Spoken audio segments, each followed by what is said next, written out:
Adding a new associate to your practice sounds cut and dry, right? After all, they're just there to treat patients for which they already have the training to do so. Sounds easy? Not so fast. There's more to it, a lot more to it.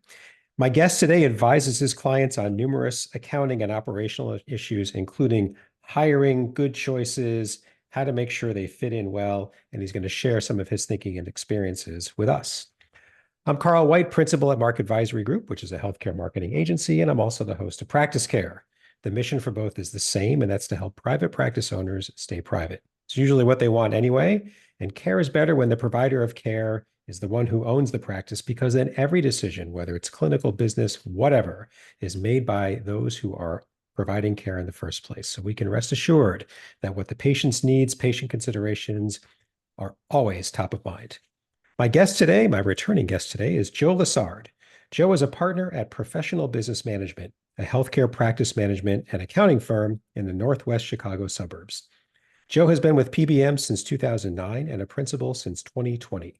He has attained designations as a certified public accountant, health practice advisor, and as a certified healthcare business consultant. He believes in rolling up his sleeves and is usually on site visiting his clients' operations firsthand. Joe is responsible for all accounting and payroll services, as well as personal and business tax returns for his clients. He helps them review operations and day-to-day aspects such as HR, employee benefits, retirement plans, collections, billing, and patient interactions. Every client has different needs, and that's why Joe's commitment to his clients' needs and his customer service is what he prides himself on, and it's how they set themselves apart. Welcome back, Joe. Good to have you back. Thanks for having me. This is number 4 or 5, I think. I lost Something count. like that. Something like that. We could do endless ones of these because the span of work that you guys cover would just lend themselves to a boatload of topics. And this is a big one, adding a new associate successfully, let alone at all. We're going to get into it, but for those who haven't met you before on an episode like this, fill in some gaps. Tell us a bit more about you, about PBM. Tell us more. Yeah, PBM, Professional Business Management. We've been around since 1932. I haven't been here that long. So we're now on kind of fourth You age generation. well if you have. Yeah, I found the fountain of youth then. Yeah. No, I've been here 16 years, and no plan on stopping over here. And yeah, all we do is healthcare. So if you got doctor in your name, we're happy to help. Yeah, just like you said earlier, private practice is something we pride ourselves on. We see, from a business standpoint and a patient standpoint, it's what we strive to help. So staying at one place 16 years, that's kind of rare. Yeah. What keeps you These days there? especially. And 11 years before partnership. So like what keeps you there? Yeah, I love what I do. I love helping clients that are trying to focus on private practices. Because again, it's better for the doctor usually, and it's better for the patient almost always. And so being able to have and provide some guidance and some help and along the way for them to see them thrive is rewarding. And I'll use this as something I say every once in a while. So PBM, there are a handful of those, but not many. Really, pretty much every client is somewhere in the world of healthcare private practice. Private practice owners who are listening, that difference matters. There's just issues that come up that you need to have the expertise to know, to recognize, and to know what to do with. Generalist firms are great, but they deal with a lot of different industries. The chances that they miss something relevant, greater. So whenever you can find specialists in accounting or practice management or whatever it is, take a look for them because those differences matter. Okay, I'll stop now. So we're talking about adding a new associate successfully. A number of considerations, and when you and I were talking about this before we started recording, most of them are before you hire them, right? I mean, it's kind of too late if you miss some of these things. So let's just kind of go through them. The first thing we talked about was the cultural concept, the office culture. Every office has one. Is somebody going to fit? Mission, vision. I mean, talk more about that, like kind of what you see, what your clients ask you about, good and bad, fits, bad fits. Yeah, so most practices start off with a solo doctor or solo dentist, right? Solo physician, and going from 1 to 2 or 1.5 or something, it changes things. And now the owner has to bring along somebody else from a operationally, you're having to juggle more. and you're dealing with another personality. And Mhm. when you're bringing on an associate, again, there's many reasons why you would, but in the end, you're kind of getting married to some extent. You have to have the same, or not necessarily the same, but similar treatment style, similar philosophy of care, and you have to get along Mhm. because you're kind of, like I said, you're kind of marrying this person. Mhm. So it's super important. They have to fit into your culture, and we have to be able to jive very well. Yeah. I mean, it could be very large things like, do they fit with the mission overall? And it could be small things like, look, new Dr. X, whenever a patient sits, enters the room or sits in the chair, we say, hi, first name, how's it going? And we expect it. Like that's a little thing that people will notice. And if I'm doing it, but Yeah. you're not, then large things and small things, because you know who's going to notice is the patients. Well, because Um, patients are there. Patients are calling and scheduling because the original, the doctor or the owner, that's who they know. mhm, And then to make it successful for the associate to be successful, mhm, right? They have to be similar. Otherwise, if they're so different from each other, well, mhm. the whole reason they're coming to the practice to begin with is because of the main doctor. And if they're so different, then there's no possibility, there's a very rare possibility of transferring those patients over. Yeah. Yeah. I mean, that's right. And what does that lead to? That means that patients switch. And in just about every specialty that's out there, you have competition, sometimes a lot. It's easy to switch. Um, Much of primary care, whether it's in medical or dental or whatever, it feels like it's a bit more transactional than it was maybe 5, 10 years ago, which just means the relationship aren't as strong. So switching is easy. So you have to have some idea of what your culture and mission and values are Yeah. to really to know if this new associate is compatible, I would say. Obviously not a carbon copy, but compatible. Um, what about like, this in my world, marketing agency comes up all the time, but not so much for others. The marketing considerations, like, the associate comes in. I've seen this before. Um, the associate's working assumption is, well, they're going to fill my schedule. I'm here to treat, but that's not always the same feeling. This one's got to get out there and build their name up. And those are two very different statements. And when I hear about it, it's because it's become a not just a problem, but a verbalized problem, which means it was festering for a long time. Um, do you talk through clients about this? Yeah, I think that there is a lack of communication as to what those expectations are. And Hmm. each person has their own preconceived notions of how this is going to go. Hmm. And yeah, it's both, right? It's yeah, you're in order for the doctor owner to have the associate be successful, you're going to have to feed them some Hmm. patients, Hmm. because otherwise you're just spending money to spend money, right? You're Hmm. wasting money that way. Hmm. Because usually a lot of associates will have some sort of the most in the end, most of them are paid based off of some sort of percentage of collections. Hmm. But there's often a daily minimum there too. And Hmm. so if you're not feeding them enough to cover that daily minimum in what those collections would be, then you're losing money. Hmm. And then why did you hire that person to begin with anyway? If Yeah. that's the case. Yeah. Now, this generation is also a little more challenging in the fact that yeah, you gotta network, you gotta get out there, you gotta build your brand as part of that practice. Because you gotta work your own. If you're a specialist, especially, you gotta do that. You really have to network because patients aren't just coming to you. You got to network with those referral partners to say, "Hey, I'm here too. I know you worked with this person, but I'm here. I've got more Yeah. availability." You got to sell yourself as to why they should see you versus the doctor owner or even somebody else, more competition. Hmm. Because you're new in town, you have a lot more availability. That is something that can make Yes. it can sell you. Yes. And that's what the selling or not selling, that's what the doctor owner also is emphasizing with their patients. Like, Hmm. hey, I'm booked out for 6 weeks, but my new guy or girl is available now. We can get you in. Yep. And most of the time I'll say, yeah, okay. Because Yeah. both things are true, right? The practice should be doing what it can, maybe more than what it can, to fill up the schedule of the person they just hired. That makes a ton of sense. And at the same time, patients choose individuals, not practices. I mean, when it comes to the provider of care.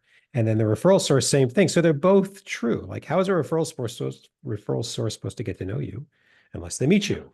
You know, so they're both true, and there's a balance there. But it just, in my limited experience with this, it just seems like neither is talked about until it's become like an angry kind of problem. Yeah, absolutely. Yeah.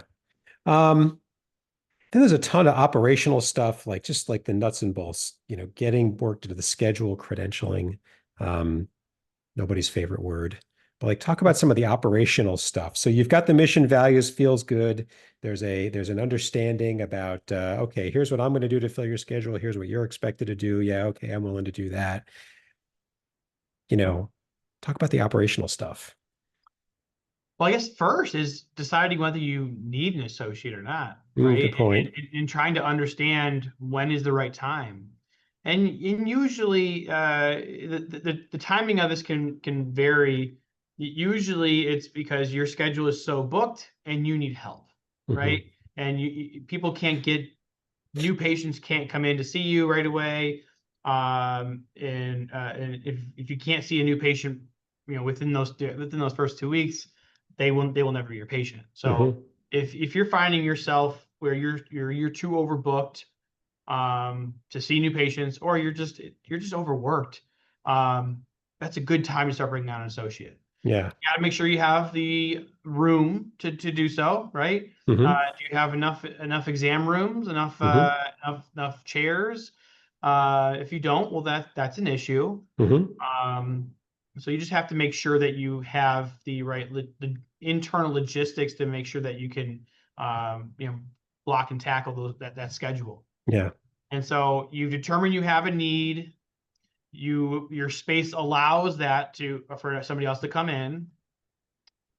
Then you network, you place ads, what have you. You find somebody, Hmm. and they fit you you in your practice culturally. It's a good fit. Then you got to start that process of making sure you have a contractual agreement with them. So you want to make sure you are working with a healthcare specific attorney, Hmm. because there's a lot of nuance with HIPAA compliancy, and with business associate agreements, and how they're paid. Hmm. There's a lot and then of course there's the credentialing thing too. Yeah. A lot of practices work with insurance, almost all of them. Hmm. It's going to take time, even if you're out of network. If you're touching with the insurance, it still takes time to get them credentialed so you can remit those charges to the Yeah. insurance company for payment. And at the low end, you're looking at least 30 days, but it can take up to uh, 5 months. Yeah. Every insurance is different. Every contract is different. Every geographically it can make a difference. So you just have to understand that it's gonna take some time. Yeah.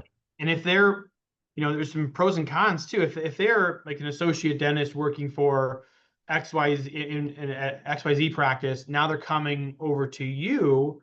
Well, the good news is that doctor has they're in the system, so to speak. But now you got to re-credential them from not that Yeah. practice, but to your practice. So there, it saves some time, but there's a little more hoops to jump through because of Right. that. Right. Again, you have to plan for, you have to think back to what it took for when you started your practice, Hmm. right? There's a lot of hoops, it's the same thing over. You just don't have to think through every little piece as much now, but Yeah. it all takes time. Yeah. And you made a really good point at the start of what you were saying, which was supply demand, right? So this conversation we've been having presumes that the market that you're in can handle the capacity, the increased supply of another associate.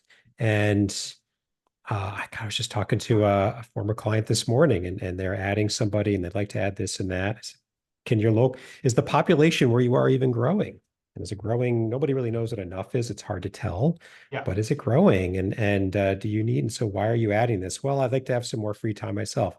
Okay, so if the total supply of appointments, if you're adding an associate, if you're going to shrink in kind, um, let alone what kind of market share you can gain with this new person, I just don't see that thought through very much. And no amount of anything can make up for a lack of supply or a lack of demand, rather, of what you offer. Yeah, again, you're either finding someone to offload some of the work you have because you just don't like the work-life balance that you have. Yeah. So you understand that you are going to take a pay cut because you won't see as many patients anymore. And that's a personal choice. If you've grown your business, you've got your money at home, you're happy, but you're just like, I can't juggle all that I juggle. I'm going to offload. Then that's the reason why you'd want to hire an associate. Yeah. The other one is if you are in growth mode and that supply is just it's just not enough compared to the demand. That's the other reason. Yes. And lastly, the other reason why you'd hire an associate is if you are at the tail end of your career and you want some sort of transition plan to pass on your practice, pass on your patients to somebody else to eventually take over completely. Yeah. Those are the three reasons you'd want to, people tend to hire an associate. Yep. Yep.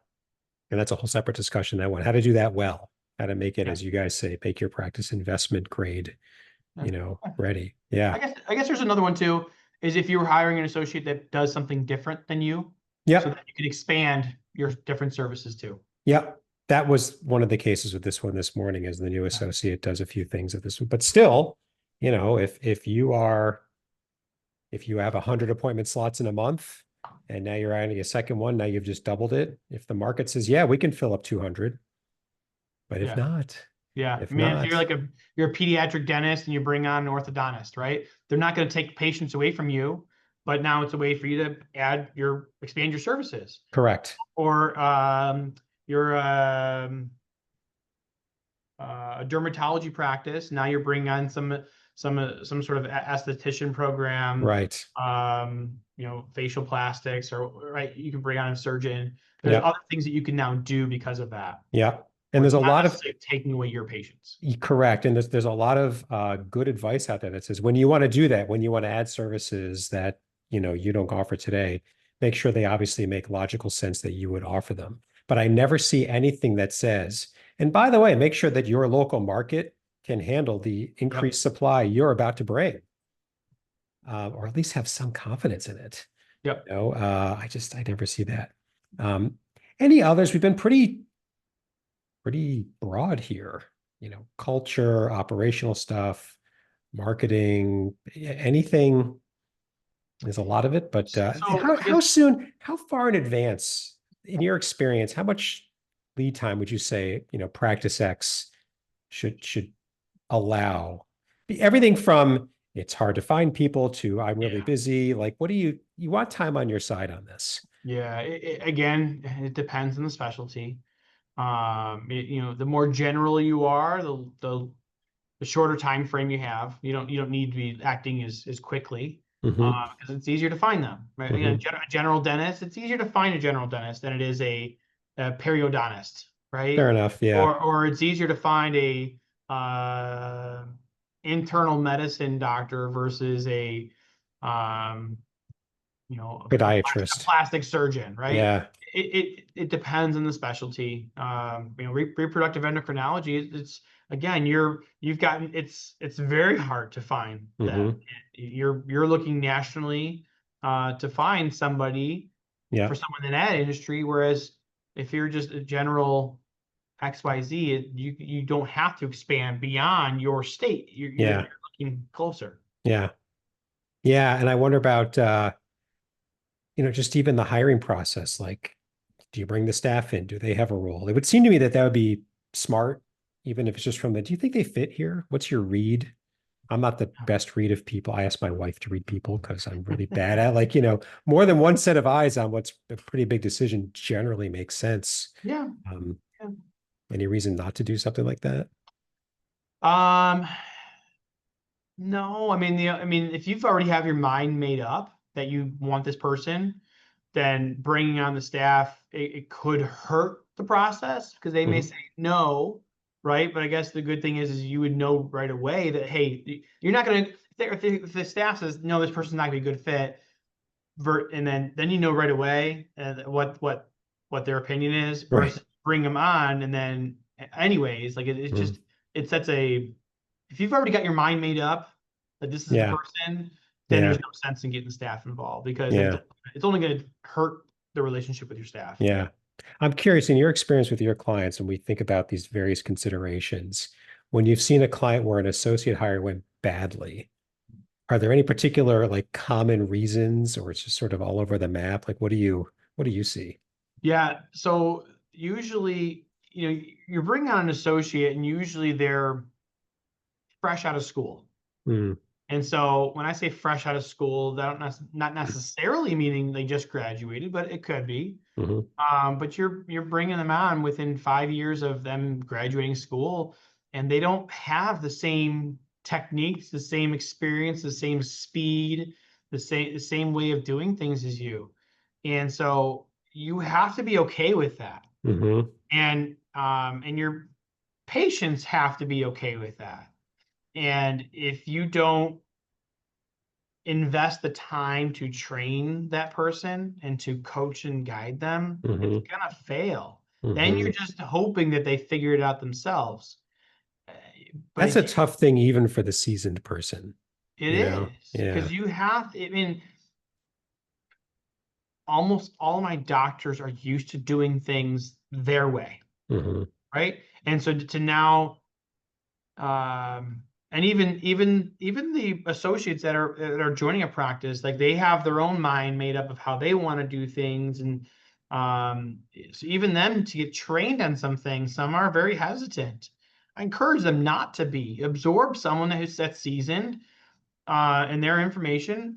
Some of it's right, some of it's hmm wrong, right? hmm But like absorb it all, and then help develop your skills, help develop your practice, in doing so. Yeah. Because it's only going to be helpful. But so again, the owner doctor who's bringing on an associate, but you also need to invest that time in that associate in coaching them and guiding them and training them. Because if you don't, you're gonna get with what you get, and then Yeah. you have zero control then. Yeah. It sounds like a common theme in the success of this is communication and collaboration. So Yep. that's another example where both sides have a good point. The Yep. seasoned owner, I've been doing it this way. I know it works. Look at my patient results. The fresh grad within 5 years, but I was just taught at a good place. Ostensibly, they're teaching me the most up-to-date ways of doing things. Yep. Aren't I right too? And it's just if you get into the mindset of it must be my way or, it's going to go to bad places. Yeah, absolutely. Be open-minded and listen, and a little listening goes a long way. And both sides. Yeah. Yep. Yeah. It's back to people and talking to each other and collaborating and compromising. What a terrible, terrible thought. Uh, it's In a so busy much. environment with like hyper schedule, like Yeah, can we just have 10 minutes to talk about that? Not for 3 days, man. I mean, look at the schedule. Like it's like just the daily realities. it is, and I think that's why it's so important to. I'm really big into block scheduling and trying to block that time off in your day to have that daily huddle, Yeah. midday huddle, something, not just with the associate, but with your staff. hmm It's so important to make sure you guys are all on the same page and you have a way where you can communicate and collaborate because that is so undervalued is probably Yes. the right phrase. It's so important. Yeah. And for those who look at that and go, but I could be seeing a patient and we could Oh be yeah. billing for that half hour. That's true, you could, but this is more valuable. Um, a little bit of collaboration time pays a lot better. I think it does. Yeah, absolutely. I you know that I meet with my clients, and so my other partners, we meet with our clients almost every month, hmm and I'm like, we emphasize with them, like, no, treat our meeting like you are seeing a patient. hmm It's just as important because you need time to to be able to collaborate with each other, with us, or so we can Mm-hmm. figure out how to best run your practice. It's Mm-hmm. not just you're kissing off XYZ procedure or whatever billables. No, if you invest in your practice, that's going to reap way more benefits than seeing another patient. Yep. Same with us. I'm like, let's get it on the calendar. Standing, bring your issues. I'll bring mine. And Maybe we'll end it. same thing with an associate. Yeah. Same thing with your staff. Yeah. Invest in your people. Yeah. So important. Yeah. Because aren't your people like the single biggest, like the number one expense typically? Yep. Not that you want to view it as it's an expense, but it's like all the more reason to make sure that expense is producing and just is working well, Yep. So you know? important. Yeah. Anything we missed? We just made it even deeper and broader, but anything. Well, again, I think again, if you are, I mean, we've approached on it very little about when you are looking to transition your practice, Mm-hmm. you're bringing on an associate. Again, same things apply. It takes time administratively.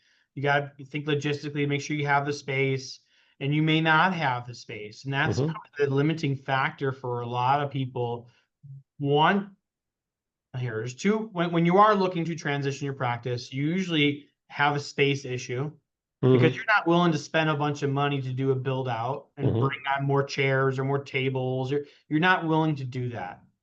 And so then you're forced with scaling back your schedule to Mm-hmm. allow them to absorb it. Mm-hmm. That's just, again, something you have to plan for. Mm-hmm. And most of my clients who are at that stage, they're like, well, I need that money.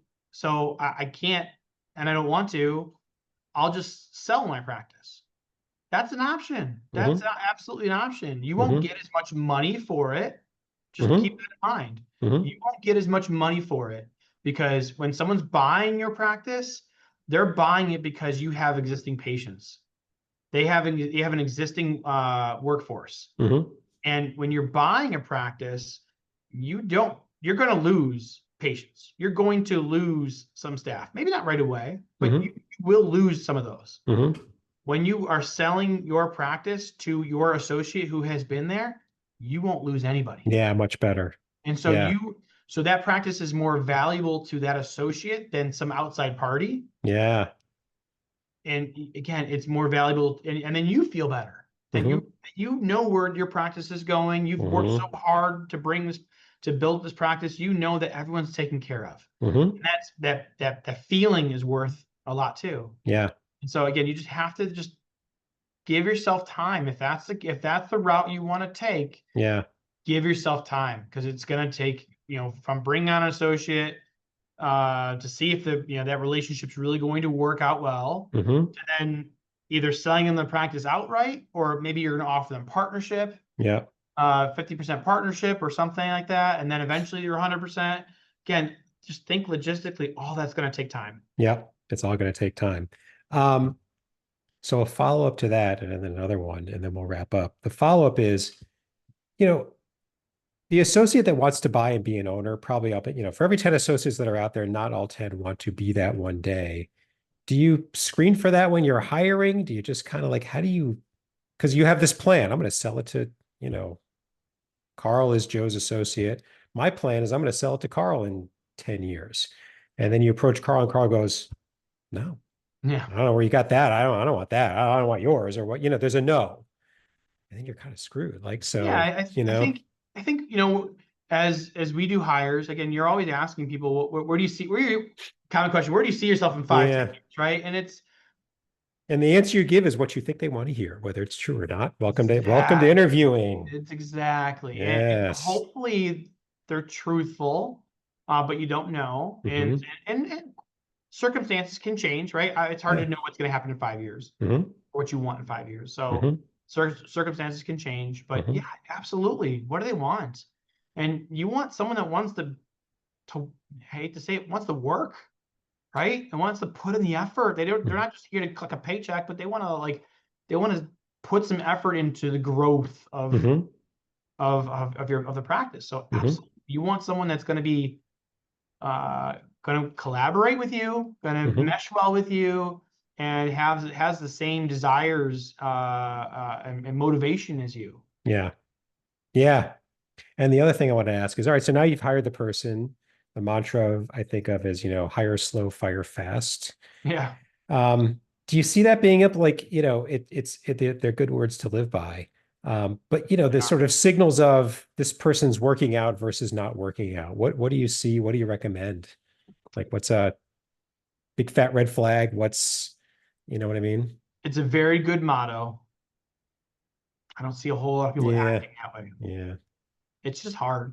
Firing's, quite frankly, Nobody it's wants tough. to do it, but Firing yeah. sucks. Yeah. It's hard to do emotionally. It's just draining. And then okay, here we are again. We're firing somebody. Now gonna bring someone else on. You gotta go through the whole process over again. Hmm. Or can we make this work? Can we figure out how to make a square peg fit in a round hole? Can we Hmm. do it? Hmm. You generally can't. You generally know pretty quickly if that person's going to work out. Hmm.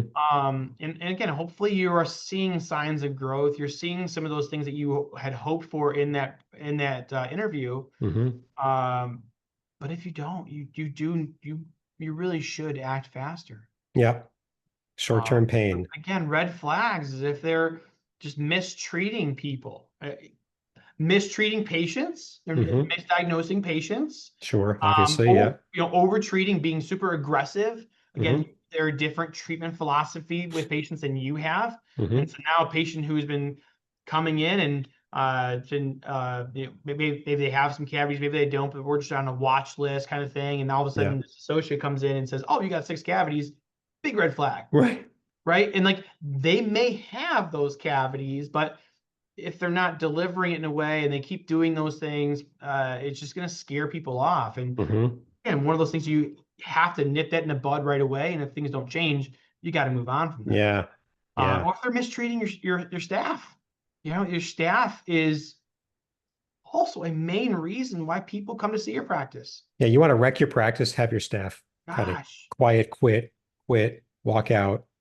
Yeah, you haven't I felt mean pain. that operationally, but also with patients. Hmm. Who do they talk to the doctor when they pick up the phone? No. Hmm. They talk to the receptionist. When they come into the office, do they talk to the doctor? No. They talk to the receptionist, they talk with the scheduler, Hmm. the biller, right? They start to talk to all these people. They're talking to the hygienist, you're talking to the nurse, Hmm. you're talking to the assistant, they're Hmm. talking, there's a lot of touch points before they even see the dentist, before they even see the physician. Hmm. So it's so important that these people are happy. And if the associate is treating people poorly, Yeah, it's going to come through. yeah, it's not gonna be good. It's going to come through. Yeah, like go back to the example of, when we greet a patient, we say, "Hi, Carl, how's it going?" And if you consistently don't hear that, I used to look at that and go, "That's a little thing, not indicative." I was wrong.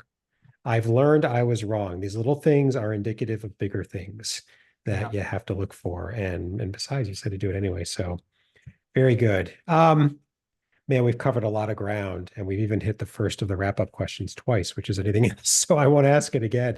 Um, but where's a good place for so practice owner X, they're a single doc practice, like you said, and they're thinking, yeah, it's time. Like I really need, where would you, I have an idea where I think they should start, but where do you think they should start? Because sometimes people just, where do I start? It's a big thing. I mean, first talk to us. I Mm. think again, you hopefully you have the right people in your corner, Hmm. and talk to people that know the industry that can help guide you. Um, Again, we are not just accountants and Hmm. the CPA, the accounting and tax, right? We're more than that. We really help you on the business side of running your practice, the Hmm. practice management, the human resources, the development, the scheduling, a bunch of things that helps you on the business side of your practice. And Hmm. this is beyond. I mean, part of this is a numbers thing, right? Are the numbers going to make sense for this to be profitable for you? So that's a Hmm. big piece of it. Hmm. But it's a big business decision that's Yes. beyond the numbers, and you have to think through that. You got to have a business plan to make sure that your practice can support it, and surround yourself and get advice from people that can help with Yeah. that process. Yeah. And the thing I was going to add is it's one of the numbers. It's go back to supply demand, right? So have confidence that if you add somebody else, you're adding supply, that the local market, your market has some slack in its demand. How can you tell? Something simple. Look at the, you can Google this. Population of my town growing over the past 5 years. Has the population grown or not? And then just look around at, who do I compete with? And be honest about both.